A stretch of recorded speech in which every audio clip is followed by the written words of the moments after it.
قلب عرفان میں خوش آمدید۔ یہ چینل اسلام کے علم، اچھی باتوں اور روحانی ہدایت کا سفر ہے۔ دل کو سکون اور زندگی کو بہتر بنانے کے لیے ہمارے ساتھ جڑیں۔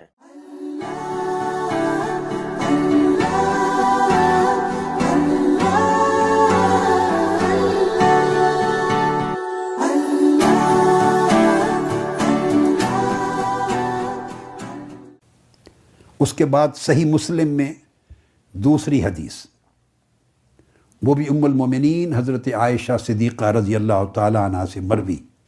آقا علیہ السلام نے فرمایا ان الرفق لا یکون فی شیء الا زانہ، کسی بھی چیز میں اگر نرمی آ جائے، کسی عمل میں، کسی طرز عمل میں، کسی کنڈکٹ میں، کسی بیہیویئر میں، کسی معاملے میں اگر نرمی آ جائے تو فرمایا نرمی ہمیشہ اس عمل کو نہایت خوبصورت اور مزین بنا دیتی، اس عمل کو ڈیکوریٹ کر دیتی، اس کا درجہ بلند اور نہایت خوبصورت بنا دیتی ہے۔ وَلَا يُنْزَعُ مِنْ شَيْءٍ إِلَّا شَانَهُ، اور اگر کسی عمل اور بیہیویئر سے نرمی نکال لی جائے اور نرمی کی جگہ سختی آ جائے تو وہ اس اچھے سے اچھے عمل کو بھی بدصورت بنا دیتی ہے اور ہلکا کم درجہ بنا دیتی۔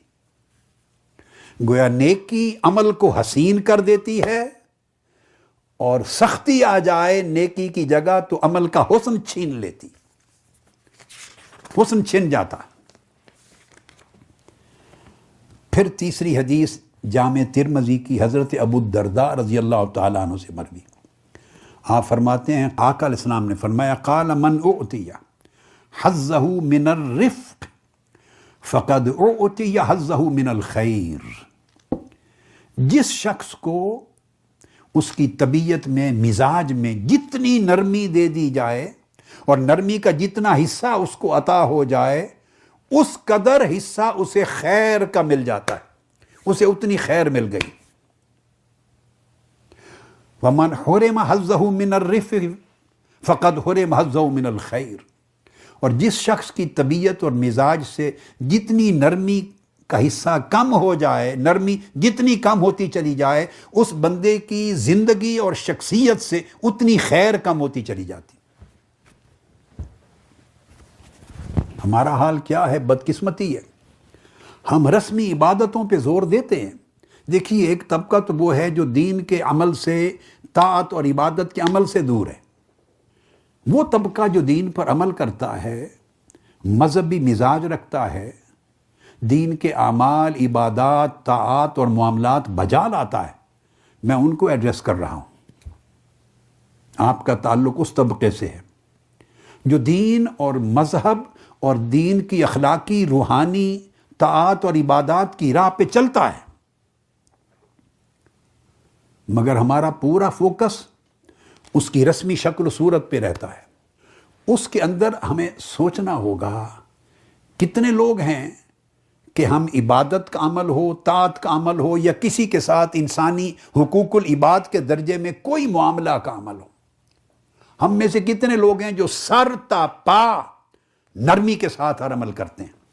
جب زبان کھولتے ہیں اور لوگوں سے گفتگو کرتے ہیں، سوچئے عشق رسول کا دم بھرنے والے، محبت رسول کا دم بھرنے والے، اطاعت اور اتباع رسول کا دم بھرنے والے ہم سارے لوگ سوچیں، ہم جب دوسرے سے بات کرتے ہیں اس گفتگو میں، الفاظ میں، جملوں میں کتنی نرمی، کتنی ملاطفت، دوسرے کے لیے کتنی دلجوئی، کتنی محبت ہوتی ہے، کتنی شفقت ہوتی ہے، کتنی مٹھاس ہوتی ہے، سوالیہ نشان۔ اور اس کے برعکس ہم جب عبادت بھی کریں گے، نماز نفل بھی پڑھیں گے، میلاد بھی منائیں گے، دینی اعمال اور طاعات بھی بجا لائیں گے، مگر مزاج میں کتنی سختی ہوتی ہے، زبان کتنی کرخت ہوتی ہے، لفظ دوسرے کا دل کتنا دکھانے والے ہوتے ہیں، رویے کتنے سخت اور دوسرے کی طبیعت کو مایوس کرنے والے ہوتے ہیں، اس کا بھی جائزہ لے لیں۔ آقا علیہ السلام نے فرمایا کہ جس شخص کی طبیعت میں، مزاج میں، برتاؤ میں، عمل میں، لفظوں میں، اس کی بولی میں، لب و لہجے میں، دوسرے سے جب بات کرتا ہے لب و لہجے میں جتنی نرمی، شفقت، محبت، ملاطفت بڑھتی چلی جائے، اس کی زندگی میں خیر کا اتنا حصہ بڑھتا چلا جاتا ہے۔ اور جتنی نرمی کم ہوتی چلی جائے، سخت لب و لہجہ، سخت انداز گفتگو، سخت برتاؤ، سخت رویہ جتنا بڑھتا چلا جائے، اتنی خیر کم ہوتی چلی جاتی۔ اب آپ خود جائزہ لے لیں، جب خیر بڑھے گی تو اس کا مطلب ہے شر کا حصہ کم ہوگا، اور جب خیر کم ہوگی تو اس کا مطلب ہے اس میں شر کا حصہ بڑھتا چلا جائے گا۔ اعمال کی قبولیت اور اعمال کا رد ہونا، اس کا انحصار بھی اسی پر ہے۔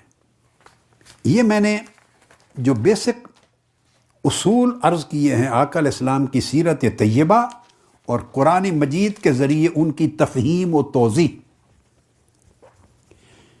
یہ ہے آج کی پوری گفتگو کا فوکس۔ اعوذ باللہ من الشیطان الرجیم، بسم اللہ الرحمن الرحیم، قل یا ایہا الکافرون لا اعبد ما تعبدون ولا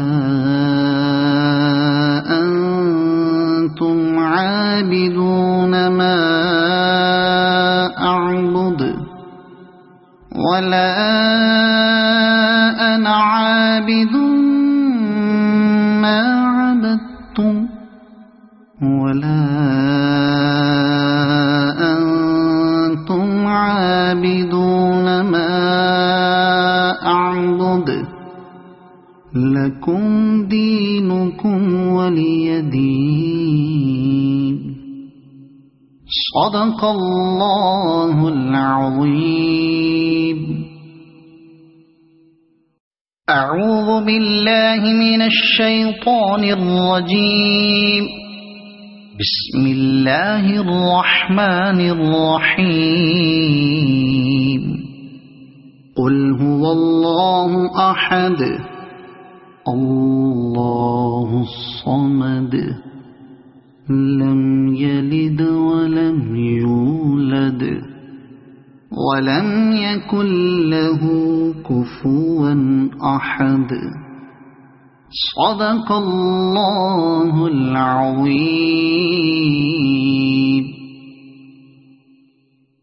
اعوذ باللہ من الشیطان الرجیم، بسم اللہ الرحمن الرحیم، قل اعوذ برب الفلق من شر ما خلق ومن شر غاسق اذا وقب ومن شر النفاثات في العقد ومن شر حاسد اذا حسد۔ صدق اللہ العظیم۔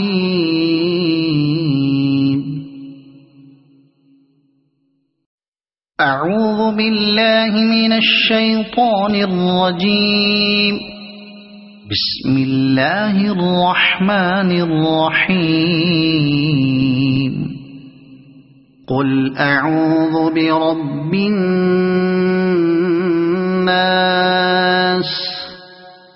ملک الناس الہ الناس من شر الوسواس الخناس الذي يوسوس في صدور الناس من الجنة والناس۔ صدق اللہ العظیم۔